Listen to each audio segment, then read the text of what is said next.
You're watching Minnesota Vikings Now, and if you want the Vikings to take down the Giants, win a playoff game and or multiple playoff games, like today's video right now, we have the data, the science, it's all backed. When you like our videos, the Vikings are more likely to win games. Most likes this season in channel history. Vikings having their best season in franchise history, regular season-wise, matching it at least in terms of wins. So don't be the one who jinxes it. Like the video if you want the Vikings to take down the Giants in the playoffs right now.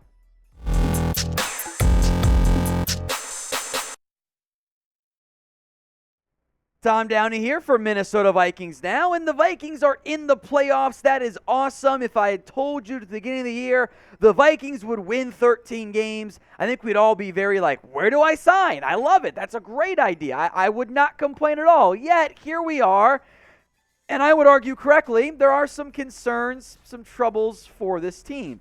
So we're going to break down some changes this year for the Vikings to maybe tweaks, adjustments to make to help that playoff push. Get this off the top here, I should say. The Vikings have had a good football team, had a great 2020 season. You don't win 13 games by being bad. But I do want to make this point. Minnesota last year, -1 point differential. They had 425 points scored. They allowed 426. This year, they have 424 points scored. That's one fewer. 427 points allowed. That's one more point allowed. So you go from -1 point differential, 8-9, -3 point differential, and you end up with a 13-4 mark. And that's okay. You closed out close games unlike last season. Some really good things this year, right? You won the NFC North. That's the number one goal, right? Win the division. They took care of that. They won 13 games. That's awesome. Justin Jefferson had an unbelievable season. Kevin O'Connell, I'm calling it now, good hire, great hire. Like, again, you finished off games you couldn't finish off last year. It was funny. There's often a regression to the mean of, like, losing close games versus winning close games, and the Vikings on opposite ends of the spectrum from that standpoint, especially early in the year for Mike Zimmer last year. Christian Darrisaw really had that breakout season in a major and much-needed way for Minnesota. That's all great. Playoff time, things are a bit more condensed. You need some luck in there. You do need to make some adjustments if you're going to have more playoff success. So prediction time. Will the Vikings win a playoff game and take down the New York Giants? 1 for yes, at least one win, or 0 for no? Let me know in the comment section. It's the pinned comment on today's video. So if an ad break happens to come here on YouTube, take advantage of it. 1 for yes, 0 for no. Number 1, got to figure out the ground game a little bit better. I'm fine airing it out so much with Justin Jefferson, but in the playoffs, you want to have a little bit more consistency, stability. You want to be able to run the football, especially to help ice games down the stretch. Now, they got Alexander Mattison a little bit more involved against the Bears because, you were not really trying as hard as you normally would. Dalvin Cook's been fine, but you want to get the efficiency of the ground game going a little bit more. Hasn't been bad, don't get me wrong, but in the playoffs, you want to be able to at least close out games on the ground and not make your quarterback do everything for you if you can avoid it. Decent idea here from producer Patrick. Maybe it gives C.J. Ham involved a little bit more. He can run the ball a little bit. He, of course, is a good blocker as a lead blocker, can be effective in the passing game. Useful against the Bears, 4 catches, 47 yards. And, hey, if you can run the football, it just makes life easier overall. Now, I'm not saying don't force-feed Justin Jefferson. I think you should. But I would like to have the option of balance. Balance for the sake of balance is stupid. You don't 50-50 a run-pass split is 50% stupid, 50% dumb. But you want to have the ability and be a bit more effective on the ground. So when it comes to C.J. Ham in particular, do you want to play more? Y for yes, N for no in the comments section. Next change, and I think in general we could just be like, do better on defense across the board. I mean, they're 8th in points on offense and 28th in points on defense. It's not, they're tied for 20th, I should say. Not a very good production there. 31st in yards per game, 31st in passing yards, 20th in rushing yards, tied for 28th in points per game. It has not been a good defense this year. The majority of your changes are, don't be bottom 10 in defense. Like, you've gone 13-4. Your defense has not been a very good unit on that front. If you can be league average on defense, with your offense, you need to be a top 10 offense, would probably lead to a better offense too, because you're just making life easier there. It's going to lead to a lot better results. Now, you got the Giants in the opening playoff game. I have to be able to trust my corners, Patrick Peterson, Cam Dantzler, Shannon Sullivan, whatever's actually out there and healthy. I've got to be able to trust them to win their one-on-one zone matchups, whatever it is, against the guys like Isaiah Hodgins and Richie James. Because if you can't shut down those receivers with more success, what are you going to do against the Cowboys, against the Niners, against the Eagles, where those guys have either really good number one receivers and or great play callers and schemers? Like Seattle, if you end up facing them somehow, like it's just not a good option. So I would, or God forbid Tampa, got to trust the corners. You've got to be able to leave them on some islands against New York because you got to get home, got to get pressure, and that's been an issue across the board. The defense has not been good enough. I'd like to see some more aggression. Number 3, hey, make your kicks.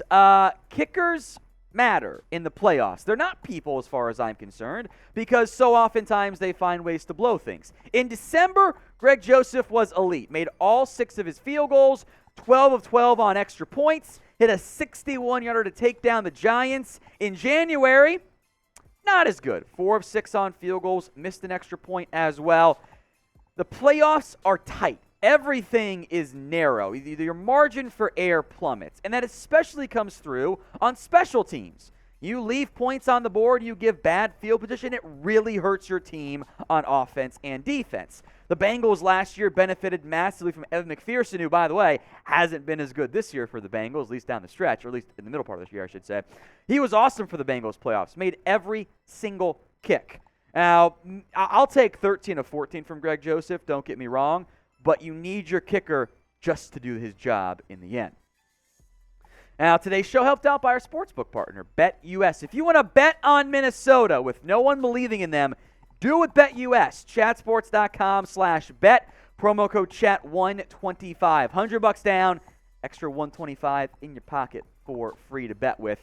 Vikings are a 3-point favorite. We'll see how that line changes. Over under 48.5, which I do find quite interesting. So they're thinking somewhere in the 26-23 type of game there with some field goals involved. Kind of makes some sense there. Those are the Vikings odds. I don't mind Vikings -3. I'm glad it's a narrow line because it gives me a reason to not just go Vikings money line this week. Number 4. Maybe you feature KJ Osborne a bit more over Adam Thielen. Adam Thielen's been a great football player. He's not the same guy anymore. He's really not. I think that, and part of it is Justin Jefferson gets so many targets as he should, but look at the numbers. 101 targets versus 84 for Thielen versus Osborne. Only 10 more catches, though, despite, we'll round and say 15 more targets. The yards, 716 to 650, higher average for KJ Osborne. Similar touchdown numbers. I actually like Thielen the most in the red zone, so he's still got that footwork along the sidelines. I believe that Adam Thielen has lost a step, and it's been covered up in part because Justin Jefferson's so freaking good.